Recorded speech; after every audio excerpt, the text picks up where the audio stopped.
ព្រំលីហើយខិតណាយមិនដេចឡើយខិតកម្រិតឲ្យខ្ញុំស្គាល់តែទុក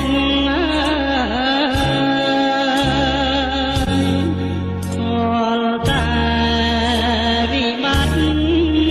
គុំដែលបានសុខរស់ជួបតែទុកជីវិតខ្លោចសាហេតុអ្វីគេតាមចោល